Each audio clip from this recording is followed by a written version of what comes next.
And funny story about Jillian Robertson. November of last year, we broke her down. On accident, I called her the pink hair goddess. Okay. At the time, my girlfriend Kaylee saw the show and was super pissed off about this, right?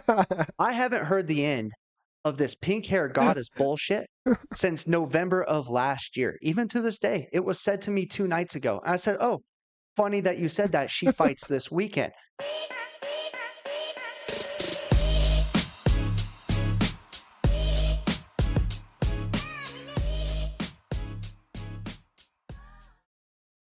What is up, UFC fans? We are back with another episode here on Locked Door MMA. We're your hosts. I'm Brevin. This is my good buddy JP. And in today's episode, we will be breaking down and giving our prediction on every single fight for UFC Fight Night Sandhagen versus Figueiredo in Des Moines, Iowa, my home country. That's where I'm from. I'm super excited about this one. I know JP maybe is, maybe isn't. He thinks they're fighting out in a cornfield somewhere. We'll get to that. But Are they before we dive not? into this card, we made it to 200 subscribers. We thank you so very much. That was a big milestone for us. Let's continue to build. We'll work our way to 500 subs. That's the next goal. We appreciate you guys. Welcome to the fam. We hope you enjoy the content as always. And with that, I'll hand it over to JP to kick us off.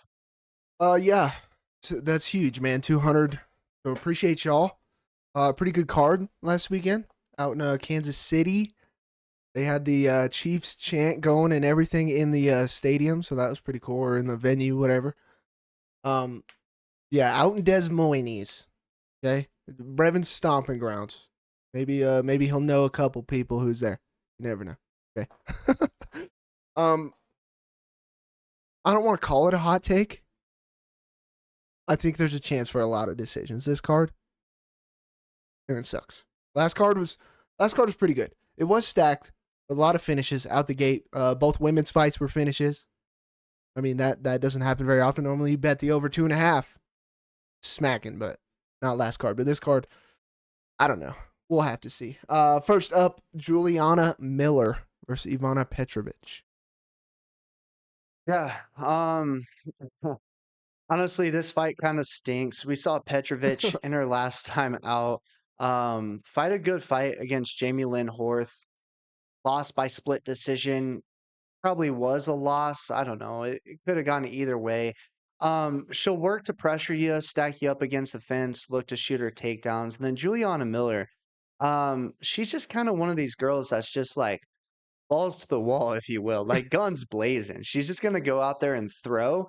And with that approach, like she gets caught quite a bit, and then she'll also look to change levels and find some takedowns. I just think Petrovic is gonna be a little bit more calculated, especially in the striking department. And then with the grappling, I think she holds the advantage there. And honestly, Juliana Miller is just a little bit too wild for my liking. I think she probably gasses herself in the first round. That's pretty much been the storybook of her every single fight inside the UFC. She'll go real hard, not have much left in the tank, and either go to decision and lose or get caught with something big and then lose that fight by KO. So I think Petrovic can get it done, but similar to what JP was saying, probably goes to decision. I mean, both these women are very tough.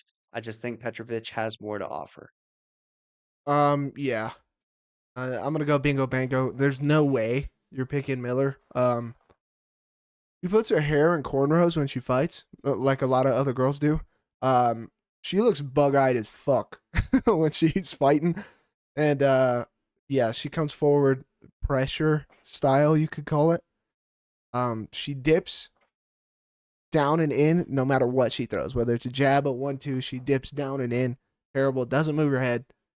When she gets caught, just kind of stands there and swings still. We're not evading, we're not shooting takedowns, nothing. She's just standing there swinging. She's trash. Give me Petrovic.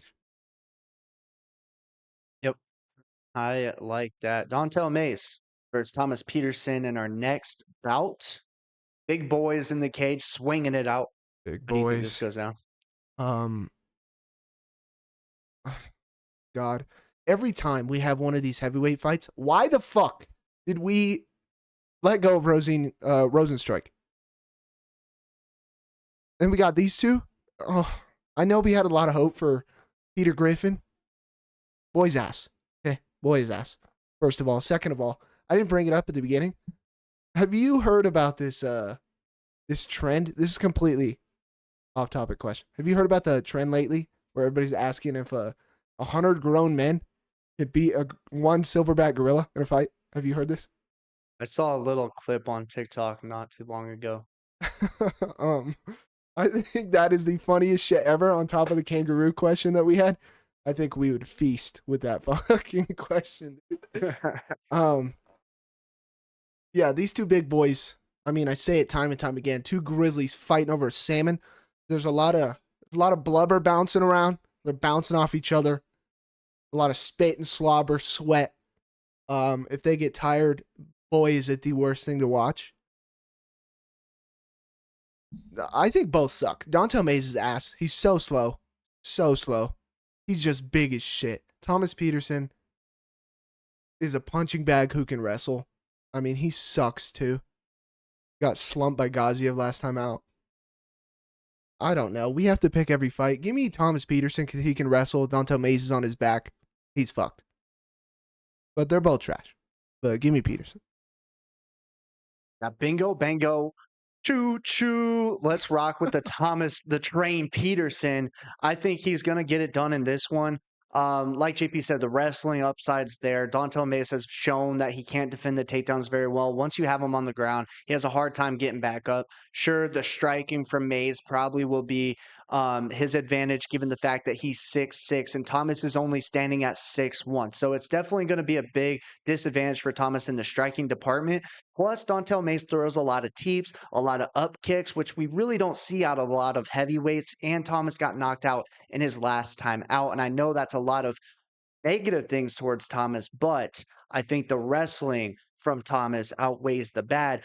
Plus, he wrestled at Iowa Community College, which is the same college that John Jones wrestled at, Colby Covington wrestled at. He's a good wrestler. He's a real good wrestler, and Dontel Mays struggles in that department. As long as Petersen has the strength to get Dontel down to the ground, he'll be just fine. But Dontel is kind of a unit to drag down to the mat. Yeah, he's big as shit. So goddamn big. Who was I? Was it Gaziev? Maybe I forget. I mean, watching film, somebody like had a chance to take him down, but it's tough just with how fucking big he is, how much weight he has. But oh my god, who cares? Get me out of here. Next one, Gaston Bolanos versus Quang Lee.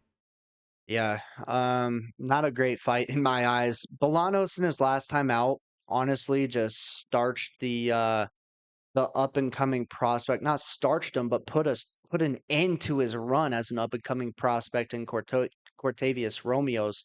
Fought decent in that fight. I thought, hands were okay, wrestling was okay, scrambling was all right. Um, Kwang Lee, excuse me, man, he starts his career off as an 0-2 fighter. Gets knocked out in his last time out. Fought a decent fight against Chris Gutierrez. I don't really know what to make of him, JP. I really don't. I do believe he's strong. The hands are decent. The leg kicks are decent, and he wrestles decently well. And like outside of Bolanos' last performance, he hasn't looked that great. I think I'm going to take a shot here and pick Kwang Lee to get his first win inside the UFC. I don't love this fight from a betting perspective. Stay away from it. No, we don't bet every single fight on these cards. You got to pick and choose your spots. This is not one of those spots, but give me Kwang Lee. That's funny. That is funny. Because I will be betting on Kwang Lee. Dog money. Bingo bango. I think he can wrestle. I think he can grapple fuck him. Bolanos is just going to look to stand up. He's got decent takedown defense. That's fine. Kwang Lee will be relentless, hopefully. Romeois should have beat Gaston, but Romeois is an idiot. If we come to learn that, okay? Romeois got all the muscles in the world, no fucking IQ, okay? When dude was building his character, said intelligence stat, don't need it. Put it all into strength. Don't need none of it. He's ass. I think Kwang Lee can grapple him. But yeah, Revan makes a great point. We don't bet on every fight, but I will be betting Kwang Lee. Dog money. You get some dog money there. It's just like, what are we gonna see out of an 0-2 fighter? He's shown us nothing but loss after loss. So I wish the best for him. I cheer for him. I pull for him, but he's got to put something together, man. True. Time's a ticking. All right, moving up this card, we've got Marina Rodriguez taking on Jillian Robertson. So, Jillian Robertson, like third or fourth time we've seen her now. Yeah. Um, she's been on a little run lately. You know, she's we saw her earlier in her career before we started the channel, and she was kind of sliding. And we have seen her now for her 3 wins in a row. Marina Rodriguez. I don't remember. It might have been on the channel when she fought Andrade, maybe not. I don't remember. How long ago was that? I think it was too long ago. A year ago? We were probably probably not. Anyways. Yeah, it was April. We started in Yeah. June. The right before. She's a girl who's gonna stand at range. You know, she's got decent straight punches down the pipe. She's a good kickboxer. She's got good kicks. All of her striking, her defense, it all looks good, right? She's fought quite a few of the top level girls. I didn't realize she's 38. So she is kind of old. Jillian Robertson kind of been on a tear, but she's good at grappling. She's got great top control. I think she's found that little niche that we say all the time is when you're a great grappler, you got to find out striking that works for you to get you there. Not that's like satisfactory. You got to find out something to get them to react to it, and then you can shoot. And I think she does that well, dude. And I don't know how much more Marina's gonna show us. You know, she's 38. Like, I feel like Robertson's in her prime, or at least hitting it, and she's on this little run. I can't see Rodriguez stopping her. I mean, she's 1-0 with subs in her career. Lost to Lucindo. I mean, split decision. Andrade is just a fucking brawler. Like, she doesn't do anything special. And then Michelle Watterson was her last win. Yes, I know Jillian beat Michelle also, but she also beat other girls after that. Give me Robertson. Yeah. Bingo, bango. Give me Jillian Robertson as well. In this one, Marina Rodriguez, like GP said, is going to try to stay on the outside and strike. She is a good striker. Jillian can get hit at times, but she shoots relentless takedowns. And once Rodriguez is on the ground, we saw it in her last time out against Lucindo, she cannot get back up. It's a problem for her. And I think Jillian Robertson's going to absolutely show you guys on Saturday what top level grappling and wrestling can do for you inside of this sport, especially inside of this women's division at 115. I mean, for their size, for this weight class, Jillian Robertson's a very strong girl. Like, she's very well built. You'll see Marina Rodriguez. She stands the same height as Jillian Robertson, but she's very scrawny. She doesn't have the muscle mass that There she Jillian is. has. I don't even know how she makes weight. So, yeah, give me Jillian Robertson. Funny story about Jillian Robertson. November of last year, we broke her down. On accident, I called her the pink hair goddess. Okay. At the time, my girlfriend Kaylee saw the show and was super pissed off about this, right? I haven't heard the end of this pink hair goddess bullshit since November of last year. Even to this day, it was said to me 2 nights ago. I said, "Oh, funny that you said that. She fights this weekend. Pink hair, red hair. She kind of changes it up. Jillian Robertson's going to get it done. She's no goddess, but she is a killer inside that octagon." You accidentally called her the pink-haired goddess? Go back and watch the show. I corrected myself immediately after. Sure, pal. And I accidentally put Mackenzie Dern on the thumbnail, okay? Excuse me, buddy. Bro, I really, truly, honest to God, not attracted to Jillian Robertson. She's no goddess, but I do like her fight style. Yeah, trying to be a bad boy, huh? Trying to play hard to get now, are we? Okay, buddy boy. You ain't fooling nobody, and Kaylee fucking knows it. Okay. The pink-haired goddess. Yeah, I'm not gonna let that go now either. That's good. Right. Happy I don't have to go first for this one. We got Brevin's boy, the return of Brevin's first dog lock, and then he changed it. Ryan Loder versus Azamat Bekoev. My boy Ryan Loder, man of steel, the one we've needed here in America, our Superman. Dude, this guy, great wrestler. Division One wrestler, very, very high level wrestling. He only got into MMA in 2020. So he's so fresh. I mean, 5 years into the sport altogether. Now he's in the UFC, making his second fight after winning the Ultimate Fighter. This is going to be a tough matchup for him, JP Azamat.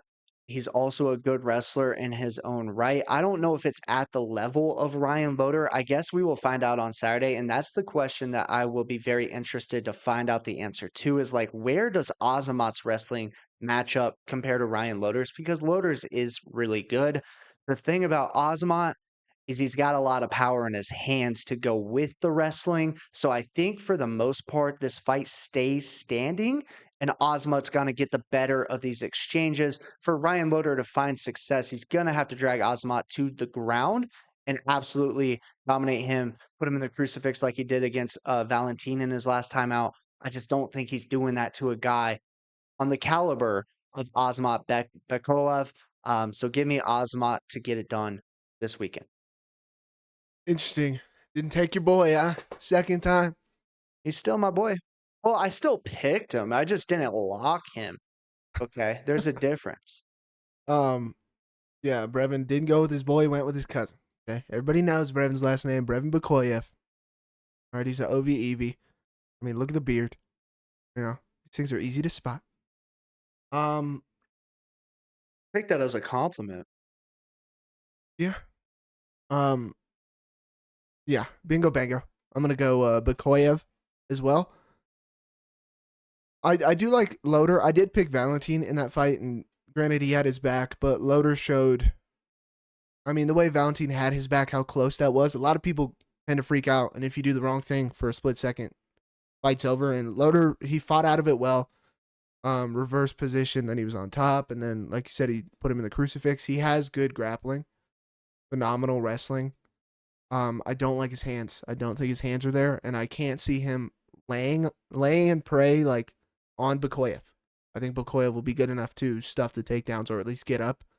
And like you said, on the feet, I just think Bekoev's better. He's had more years. I don't think Loder's there yet or put it together as much yet. So yeah, give me Bekoev. Loder will be bigger in this one, which will be Yeah. interesting to see how these two stack up. I mean, Ozmot's kind of a unit as well, but we'll see. If Loder ragdolls him, Loder's wait, a no. problem. Yeah. And I'll put more respect on his name. I still love Ryan Loder. I think he can be someone in this division. This is just a tough matchup for him. Yeah, super tough. All right. Moving up, we've got Yana Santos taking on the return of Misha Tate. Cha. Cupcake. Misha, my cupcake. Look. Look, I'm not gonna overanalyze this fight. Misha's been out for how long? Like a year and a half? Years. Almost 2 years. I think over 2. Yana Santos, I'm pretty sure she was out for like a while and then came back. I think she had a baby or something. I don't remember. Yeah, she was out for fuck. Yeah, whatever. She was out for fuck. Goodness gracious. She is a better all around like stand up. I think she's quicker. She's more accurate. I just think she waits too much. And in my eyes, if both of them were fighting often, Misha Tate would ragdoll her. Misha Tate's good at grappling. In Misha Tate's fight before this, he came out and immediately implemented the grappling, which I like that game plan. I think it's smart. If it's wrong, it's wrong. I think Misha Tate can grappling. Whatever. Give me Misha Tate.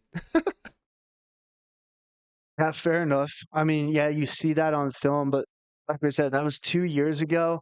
I don't like this matchup for Misha Tate, given the fact that she hasn't been inside the octagon for 2 years. Ring rust is a real thing. I think, stepping into the limelight once again at 38 years old is going to be tough against someone that did fight fairly recently and fought really well. Santos in their last time out fought Chelsea Chandler, fought her really well. Defended takedowns, outstruck her, and on the feet, I do think Misha Tate's a little outmatched. And I think with the experience of Santos, she should be able to hold her own, defend some takedowns, and she looked strong in her last time out. So I'm taking Yana Santos. Yeah, I feel like it's kind of a pick your poison type thing. Like Yeah, if Misha's been Misha out. Tate's if she gets in on the legs and gets a few takedowns, maybe that's what sways the judges, because I do think this one also goes to decision. But striking's kind of rough, bro. Honestly, It's like not good. Not good. But maybe she's been taking boxing classes for the last 2 years and she comes out looking like a different woman. I don't know. I just think whatever. Whatever. Not touching it with a 10-foot pole. I think she's gonna get kicked in the head. Possibly.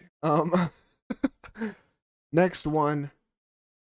Oh my god, we have the return of Misha Tate, the return of Jeremy Stevens. Who the fuck is that?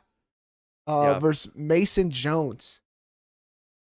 The only reason Jeremy Stevens is fighting on Saturday is because he was born in Des Moines, Iowa. They literally just brought this guy back from bare knuckle fighting to Yeah. fight in Des Moines. Yeah, because he's got a 1-fight contract, right?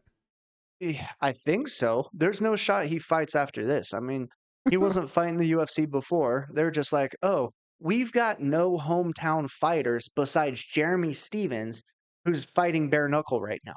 Bring him out of the woodworks because he's fighting in, these barns out in the middle of nowhere, right?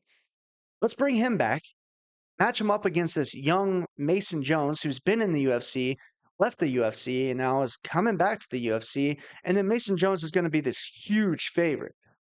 Honestly, this fight sucks, JP. Mason Jones, I think, is absolute dog water. Jeremy Stevens is washed. So, what are we going to see? I don't know. I'm going to have to side with Mason Jones. He's going to be a little bit bigger in this matchup. He has a longer reach. He's much younger, 8 years younger than Jeremy Stevens. And like, Jeremy Stevens has just been boxing. I mean, he was doing regular boxing before the bare knuckle boxing. He's been out of MMA, and like that's tough to just get back into it where you're throwing kicks, you're wrestling, you're grappling, the cardio. Mason Jones can wrestle a little bit, and he does have some jujitsu in his background as well. He's gonna have to use it. I think if he just stands in the pocket in boxing range with Jeremy Stevens, yikes. He honestly doesn't take a punch very well. So sprinkle a little bit on Jeremy Stevens by KO and maybe round one and round two. But for pick, I'm taking Mason Jones. Yeah, I think you hit the nail on the head. He's been doing bare knuckle, and sure, the power that he has will always probably be there because dude can shut anybody's lights off. But I think all the technical skills, the technical side, like you're saying, defending takedowns, kicking, dealing with your legs getting tired, your arms getting tired, and then this dude's shooting on your hips again. I think that's gone, and I think Mason is a tough kid. Jeremy always gets in fucking wars. Go look at his bare knuckle fights. Go look at his UFC fights. Always in wars. Always taking a Wars. lot of damage, dude. A lot of fucking damage. What is he, 38, right? Yep. Yeah. Yeah, bingo, bingo. Give me Mason Jones. If you're betting on Jeremy Stevens or you're even picking him, it has to be by KO. There's no shot he wins this by a decision or a sub. There's just not. No. It has to be by And home he run shot. he very well could find the temple of Mason Jones. And Mason Jones has shown you that in his past experience inside the UFC. He'll get clipped and then just drop. And Jeremy Stevens can do that to you. I mean, they're kind of teeing him up to put on a barn burning performance in front of the hometown crowd in Des Moines. It's not a great matchup for either one of these fighters. Welcome back to the UFC, Mason Jones. You got an absolute slugfest ahead of you in Jeremy Stevens, but he should be all right. Could be fight of the night. Like they both do at times sit down and just slang and Just bang. slug. So Yeah. Yeah. All right, moving up, we've got Cameron Smotherman taking on Siri Sidey. but this is the only fight we talked about off camera when we didn't start filming. And I'm still I don't know. Smotherman is okay. I feel like he's got decent boxing. He's got strong legs. His stance is kind of wide. I've picked CD a couple times already. He's tall for this division. He's long. He's got good teeps, good kicks up the middle. He's got long arms. His limbs altogether are just very long. He's one of those guys that can put you in a sneaky sup. Is that a possibility? Maybe. I think Cameron's takedown defense is okay. I didn't like how Sidey looked against Garrett Armfield. I mean, spoiler, well, I'm not gonna say that, but whatever. I'll let you break it down yourself. I don't know. Cameron Smotherman plus 120. Do I take a shot on another dog? Or do I ride with my boy Sidey? I don't know. Maybe he's kind of giving Erosa vibes, you know? Charles or Julian Erosa, you know? Long limbs, sneaky subs, looking better lately. Maybe he can follow in his path. So I guess I'll go Sidey. Give me a series Sidey. I don't know why you're not confident in this one, guys, because I am. I like JP's just over there in his own world. I'm very confident in this fight. Cameron Smotherman, yeah, decent boxing. Okay. Not on the level of Garrett Armfield, who Sidey just fought. Granted, I don't know if JP was going to get to this or not. I think Sidey lost that fight. It was a robbery. It is what it is. But he gets the dub. He fought well. He's tough. He can take a punch and he lands a lot of his own punches. Very crafty with the teeps, up kicks, flying knees, jumping knees, elbows. He'll hit you with everything. Step in elbows when you shoot into the pocket. Cameron Smotherman, if he makes a mistake, like JP said, CD will either catch him with an elbow, cut him wide open, or find a sneaky guillotine if Smotherman's in on a hip. I think Smotherman throws low volume, decent. He's a decent fighter, but low volume. It's not good in the eyes of the judges. He'll try to just kind of match what you're doing, and CD's going to put it on him. And I think the power lies in CD's hands, and I think obviously the precision and the better striker is in CD's hands. I think the bigger threat of grappling isn't on CD's side as well. So I really don't see anything that Smotherman does that I'm like, oh, it might be a problem for Series CD. I got Series CD, bingo bango. I think this is a really good spot here at a pretty good price right now. I mean, the low volume thing kind of makes me a little bit more confident. If it does go to decision, Smotherman does kind of walk you His down for a last, low volume. listen, dude, listen, trust me. His last fight against Jake Hadley, terrible. Terrible. Hadley I watched. threw nothing his way. And Hadley was the big favorite. Hadley was supposed to win that fight. And Hadley had moments in that fight. He threw nothing his way. No teeps, no up kicks, no elbows, no knees, no takedown attempts. CD will do all those things. It makes Smotherman very uncomfortable. Yeah, he's got a good teep. I like that teep. Oh, I love that strike in general. Nice little teep. I know you like that strike. Stop looking at me. You're trying to break my ribs. I got to go back to work on Monday. All right, both of us are on Speedy. Is it my turn to lay you up? It is. Excited for this one. Very excited for this one. The return of Montel Jackson and Daniel Marcos.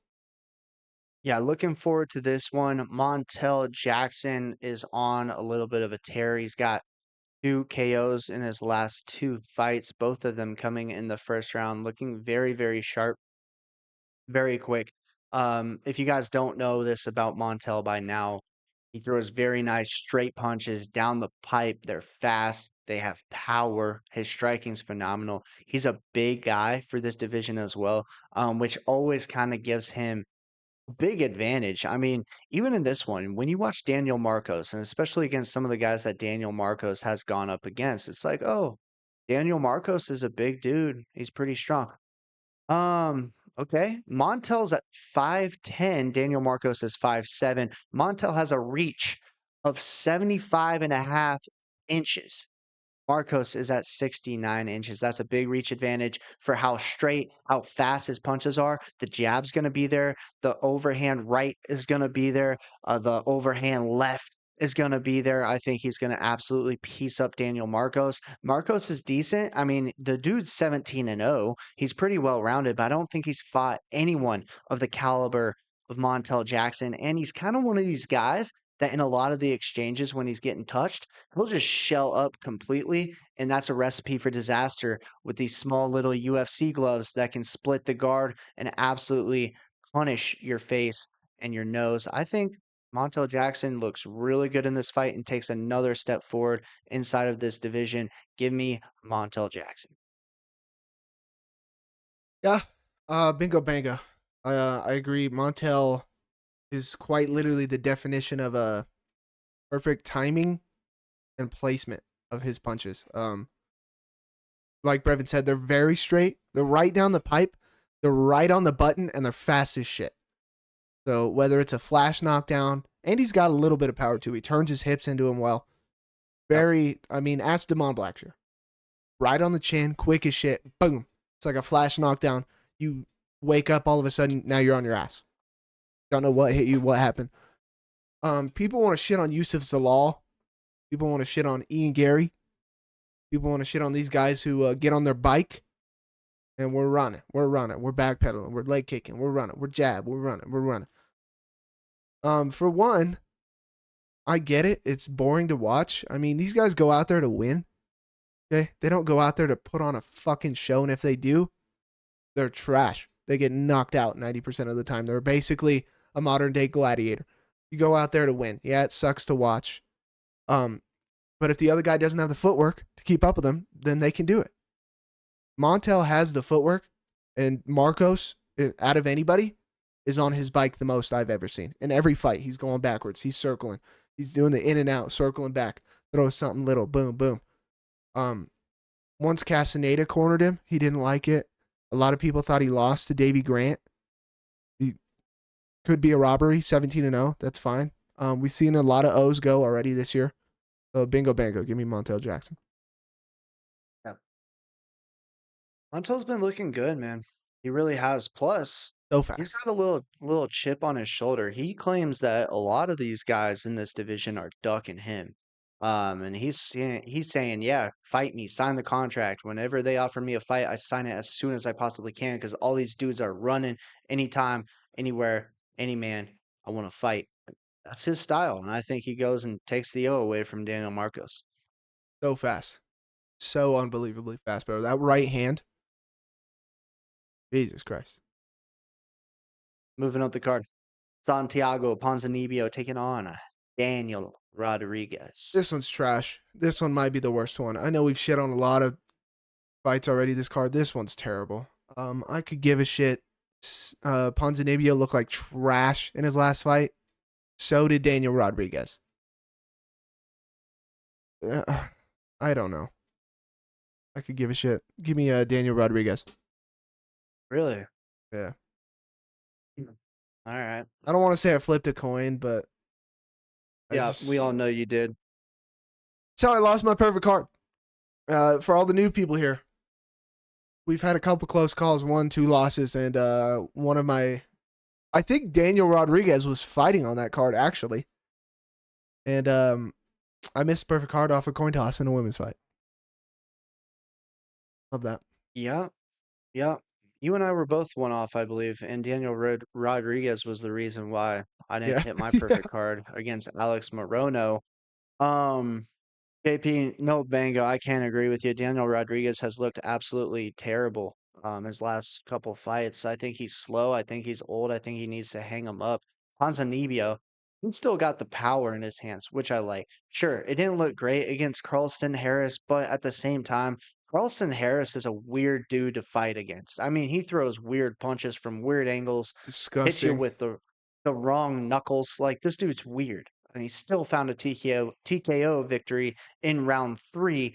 I think he could do the same thing against Daniel Rodriguez, who honestly, he comes into these fights, he looks out of shape, he just wants to stand and trade. And JP talked about like, oh, you can't be a guy that just goes in there to put on a show. You want to be a guy that goes in there and win. I don't think Daniel Rodriguez is one of those guys. I think he's one of those guys that shows up to put on a show for the fans. That's not a recipe for success. Ponzinibbio will mix in the takedowns. He's got more power in his hands. I think his striking is going to be a little bit more crisp. Give me Santiago Ponzinibbio. On the DBO. Yeah, who fucking cares? On to the one that people want to hear about. Okay, on to an actual entertaining fight. On Rainer paper. de Ritter. Well, that's a great point. That is a great point. Rainer de Ritter, the reindeer, versus No Bickle. No Bickle. Mm-hmm. Man, oh man, ladies and gentlemen. Obviously, you guys know Bo Nickel by now if you've been following along with the UFC for a little bit. If you haven't, Bo Nickel, former Division One wrestler at Penn State, absolute animal. The kid's phenomenal at wrestling.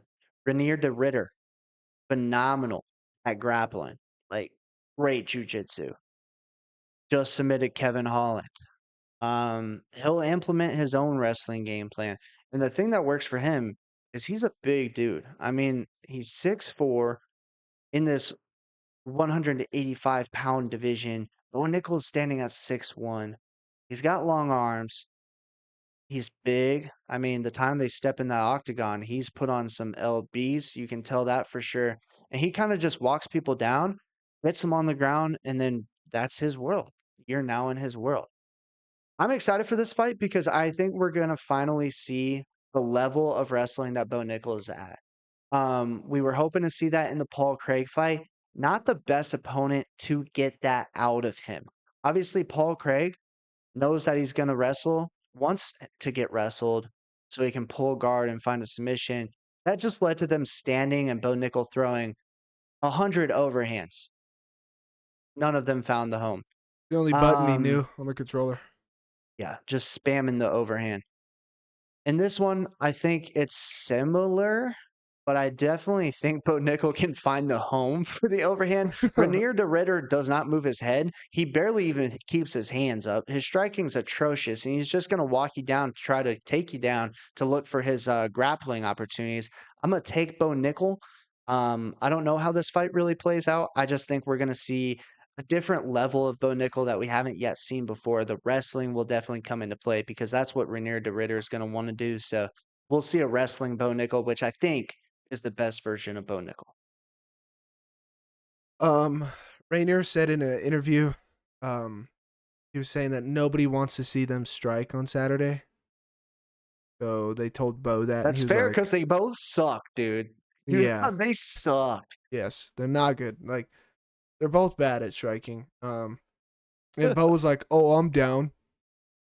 I don't think he is. I really don't. If he's not gonna wrestle Paul Craig, I don't think he's gonna wrestle RDR. I really don't. Um, I think it's gonna look very similar to the Paul Craig fight. Rainer de Ritter, when he fought Kevin Holland, perfectly fine. The way he entered, grabbed him, boom, right to the floor. Looked great. Not great, but like, okay. He figured out the striking and how to get from, like we talk about striking distance to there, take him down. Looked good. Against GM3, who also has atrocious stand up. He was getting minked up. GM3 was hitting him with big shots, okay? One of the fights I saw, whatever, I forget the organization he used to fight for, the guy that he was fighting that beat him. I mean, every time he'd go in for the clinch, he'd go for a tie clinch or a single collar or something, and his chin's way the fuck out there. His elbows are below his chin. He's trying to clinch you up. Dude, just boom, boom, boom, hitting him in the clinch. Terrible, terrible. You're telling me Bo Nickel does nothing but spam overhands? I can perfectly see them doing something because I think they're just going to sit on the outside. Bo's going to fake the fucking and then swing it over big one time because it's fucking terrible. I think Rainer needs to create crazy scrambles, like high energy scrambles that are just sprinting. I think that's his best chance. Other than that, if they're against the cage and they're in the clinch, I can see Bo throwing an overhand in the clinch, dipping his head, and just clocking him right on the chin. If RDR subs him, I'd be shocked. Give me a Bo Nickel. Yeah, man. I mean, Bo Nickel's not terrible on the ground. Like he's had grappling matches against some of the best grapplers in the world. I mean, one of them was a Gordon Ryan Yeah. not that long ago. I mean, sure, you got armbar, but Gordon Ryan's juiced up to oblivion. Really Yeah, great, he is. probably one of the best jujitsu guys. Was more And he's juice than John Jones. right, and he's massive. I don't think Rainier de Ritter is going to pose that same threat in the octagon. And like JP said, Bo Nickel honestly can knock out RDR. That's just the fact of the matter. Kevin Holland, the dude does whatever the hell he wants. The dude pulls guard. He can't stop a takedown. He got ragdolled by Hamzat Bo Nickal's been out there on podcasts saying like, I can out wrestle Hamzat. There's levels to this, blah, blah, blah, blah, blah. Yeah, we'll find out on Saturday. I hope he backs it up. I like the confidence. We'll have to see. But I just think this is a good matchup for him Kevin Holland gets ragdolled at 185 by all anybody. the time. Yeah, All he the time. belongs at 170. All right. Moving up. Main event of the evening. We've got Corey Sandhagen, the Sandman, taking on Davison Figueiredo. Boris Sandhagen. Yeah, the God of War. Mr. Figueiredo. I like Figgy. I don't know how Figgy made 125 all those years. My only thing, so his last fight against Piotr Jan. I know Corey lost to Piotr Jan, but I think they're both very similar. And I think it's a similar situation. I think Sandhagen's going to be bigger than him by quite a bit, 5'11 to 5'5. And then the reach is only 2 inches. But the height, I don't think Figgy's trips, I don't think Figgy's easy takedowns are going to be there. Sandhagen on the feet, phenomenal footwork, mixes it up really well. Yes, Figueiredo has power. I don't see him having the footwork and the technique to clip Sandhagen. Sandhagen's IQ also stupid high. I like smart fighters a lot. I love smart fighters. I like the way Corey looked against Umar. We just saw Umar go toe-to-toe with Merab. We may not like Merab. Merab's a fucking animal. Merab is a problem to fight. And when we say weaponized cardio, like, that's not a joke, dude. Can I say something on the show, dude? I'm starting to like Marab. Like, I Yeah. am. I can't Yeah. help it. I see him in the corner of all these fighters every fucking weekend. He's showing up, dude. He's like hanging on the fence. His feet are just touching nothing. He's just holding himself up on the fence. He's just a cute little guy. I like Marab. Cute little guy. He's like Hasbullah. He's Yeah. like a grown Hasbullah. Evan's got his cute little guy and his pink-haired goddess. Brother, You never know you're out gonna in get me in Iowa, trouble, brother. man. You're gonna get me in trouble again, man. Yeah, dude. Also, bingo bango. Give me Corey Sandhagen, okay? For one, for two. Sidebar about Merab. Favorite video from him is when he just dives headfirst into the ice. Head first, dude's bleeding. He's like, oh no. Oh my god, bro, that dude is fucking ridiculous. He is absolutely wild. Bingo, bango. Give me Corey Sandhagen as well. I like the height advantage in this one, and he not out wrestled, but he wrestled his ass off in his last time out against Umar Nurmagomedov, and I think he's going to be just fine in that department. I think he holds the advantage actually in the striking department. So I think Corey Sandhagen's going to be just fine. And he'll get the dub on Saturday. I think you guys will see a world-class performance from our boy, the Sandman, Corey Sandhagen.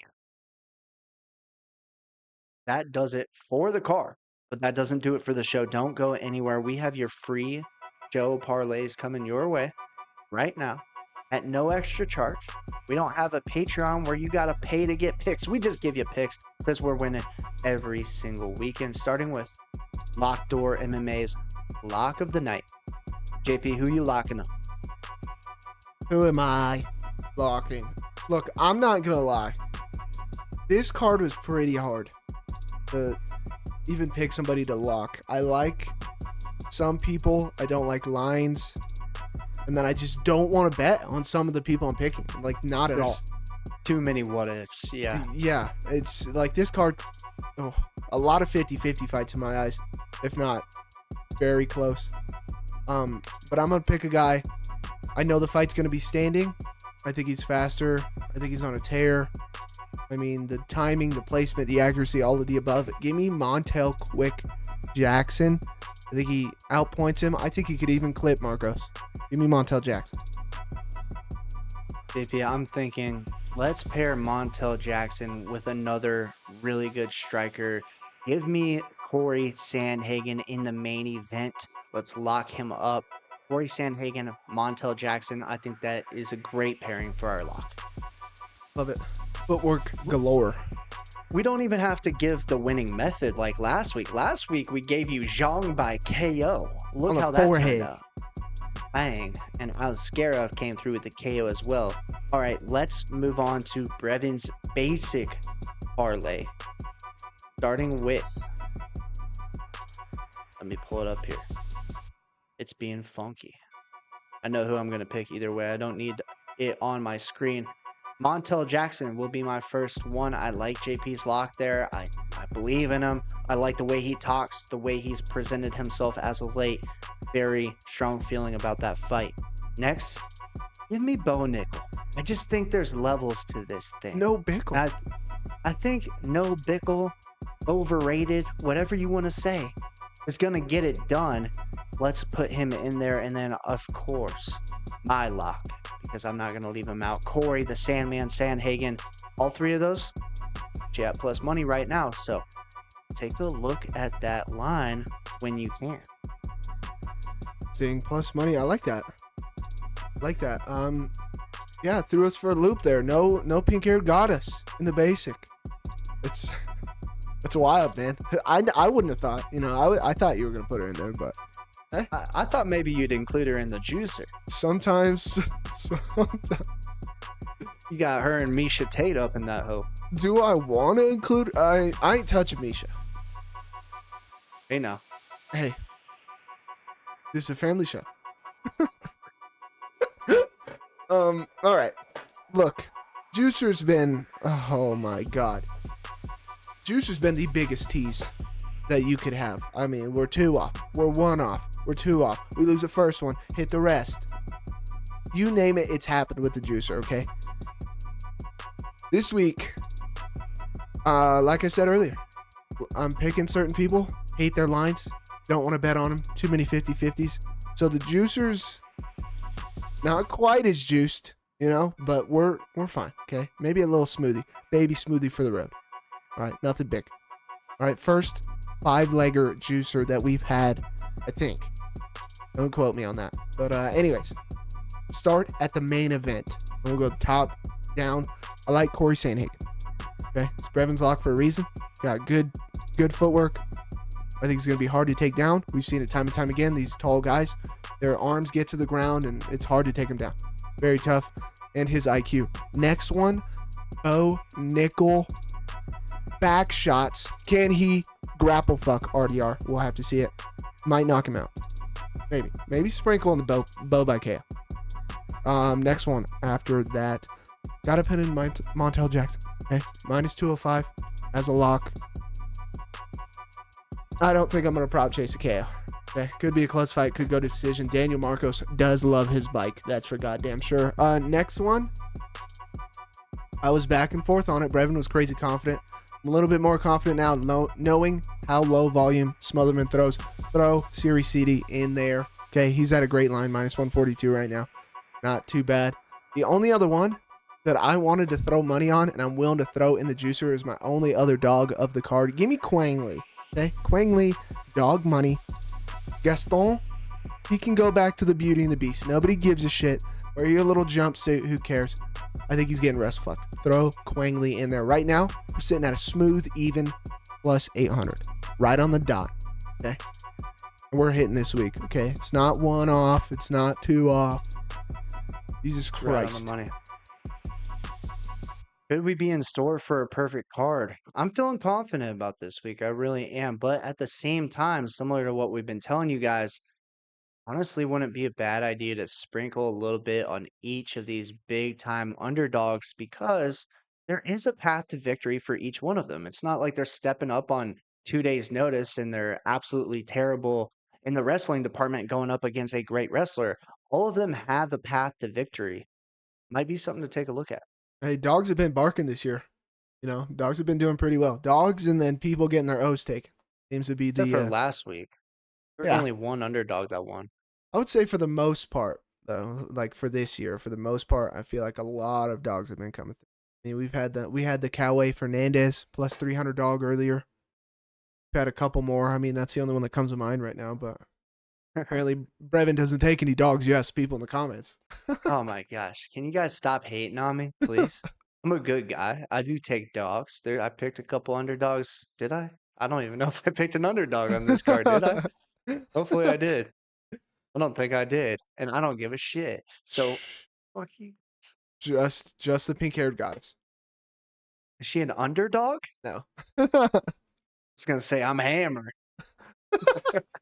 All right, I guys. bet you are, pal. If you made it this far, we appreciate you guys tuning in. Another great episode here on Locked Door MMA. We hope you guys enjoy the fights out in Des Moines.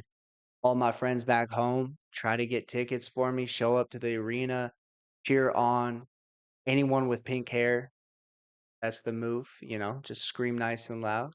Um, Tell Bo Nickal what's up, you know.